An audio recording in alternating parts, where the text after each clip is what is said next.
Junior movie review 'Kireeti Sreeleela, Genelia లీడ్స్‌గా రాధాకృష్ణారెడ్డి డైరెక్షన్‌లో వచ్చిన ఫ్యామిలీ డ్రామా ఇది. జూనియర్ మూవీ చూసిన తర్వాత ఒకటే అనిపిచ్చింది. మనము మన పిల్లల్ని ఎంత ప్రేమగా, ఎంత బాగా పెంచుతాము అంటే కష్టం తెలియకుండా పెంచుతాం కదండీ! దానికి ప్రతిఫలం ఏమొస్తదో తెలుసా? వాళ్ళకు మన మీద ద్వేషం అన్నమాట. అంటే వాళ్ళ అమ్మా, నాన్న స్ట్రిక్ట్‌గా ఉంటారు. ఏంటి ఎక్కడికెళ్ళినా మా వెంటే వస్తారు. మమ్మల్ని అన్నీ అడుగుతూ ఉంటారు అన్నట్టు అయిపోతుంది. అంటే వాళ్ళకి మన మీద కోపం వచ్చేస్తూ ఉంటదన్నమాట. నాకీ సినిమా చూసినప్పుడు అదే ఫీలింగొచ్చింది. అంటే స్టోరీ ఏంటంటే ఈ సినిమాలో మన హీరో అభి చిన్నప్పటి నుంచి వాళ్ళ నాన్న అతి ప్రేమ, అతి జాగ్రత్త వల్ల చాలా ఇబ్బంది పడతాడనమాట. అంటే లేక లేక పుట్టిన కొడుకు పుట్టిన వెంటనే వాళ్ళమ్మ చనిపోవడంతో వాళ్ళ నాన్న తన ప్రేమతో అసలు కష్టమేంటో తెలియకుండా పెంచుతాడు. అయితే మనోడికి ఒక సర్టెన్ ఏజొచ్చాక ఈ ప్రేమ భారంగా మారిపోతుంది. ఊరిలో ఉంటే జీవితాంతం నాన్న, నేను, ఇల్లు అన్నట్టయిపోతుందని భయంతో మనోడు పై చదువుల కోసం నాన్నకి దూరంగా వచ్చేసి తన లైఫ్ తనకిష్టమొచ్చినట్టు బతకడం స్టార్ట్ చేస్తాడు. ఇక చదువయ్యాక మనోడు వాళ్ళ నాన్నకి ఇంకా దూరంగా వెళ్ళిపోవాలని ఒక పెద్ద కంపెనీలో జాబ్ సంపాదించి యూఎస్ వెళ్ళే ప్రయత్నాలైతే మొదలుపెడతాడు. అయితే మనోడి లక్ష్యానికి స్టార్టింగ్‌లోనే స్ట్రగుల్స్ స్టార్ట్ అవుతాయన్నమాట.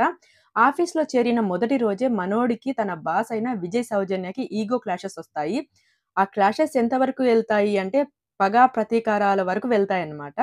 అయితే ఈ టైంలో అనుకోకుండా మనోడికి తన బాస్ అంటే సౌజన్య గతం గురించి తెలుస్తుంది. తన గతం తెలిసాక మనోడు పగ, ప్రతీకారాలు పక్కన పెట్టేసి తనకు, తన కంపెనీకి అండగా ఉండాలని నిర్ణయించుకుంటాడు. అయితే ఈ ప్రాసెస్‌లో మనోడు ఎన్నో ప్రాబ్లమ్స్‌ని ఫేస్ చేయాల్సి వస్తుంది.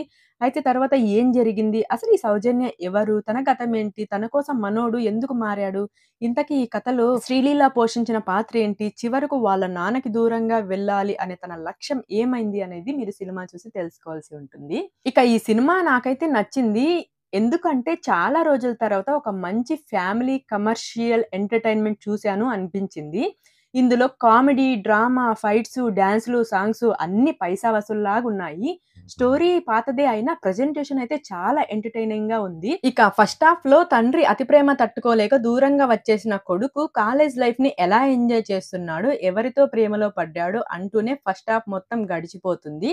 రొటీన్ సీన్స్ అయినా Kiriti performance and Harsha comedy timing బాగానే ఎంటర్‌టైన్‌మెంట్ చేస్తాయి.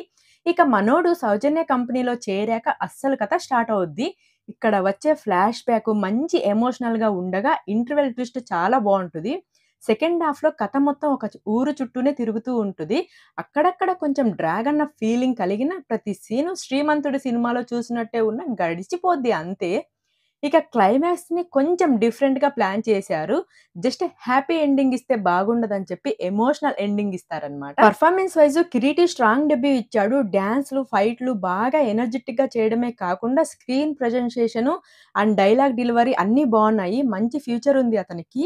అండ్ శ్రీలీల ఫస్ట్ హాఫ్‌లో ఉంటది. బానే చేసింది తను కూడా తన రోల్‌కి తగ్గట్టుగా. అండ్ విజయ్ సౌజన్యగా జెనీలియా మాత్రం అదరగొట్టేశారు. ఎమోషనల్ సీన్స్‌తో మంచి పెర్ఫార్మన్స్ ఇచ్చారు. రవిచంద్రన్ తండ్రిగా కొంత ఎమోషనల్ సీన్స్‌లో బాగా ఏడిపిస్తారు మనల్ని. Remaining everyone is okay. And ఇక cinematography and production values top నాచ్‌లో ఉండగా డీఎస్‌పీ అందించిన మ్యూజిక్, పాటలు, బ్యాక్‌గ్రౌండ్ స్కోర్ చాలా బావున్నాయి. సో, ఇదన్నమాట నా రివ్యూ. నా రివ్యూ గనుక మీకు నచ్చినట్టయితే లైక్ చేసి, షేర్ చేసి, సబ్స్క్రైబ్ చేసుకోండి. అసలు డిసప్పాయింట్ చేయను. ఈ మూవీ మీరు గనక చూసి ఉన్నట్టయితే మీకెలా అనిపించిందో కామెంట్ అయితే చేసేయండి. ఇంకొక రివ్యూతో మళ్ళీ కలుసుకుందాం. Thank you. జై హింద్. బాబాయ్. ఇది జూనియర్ మూవీ రివ్యూ.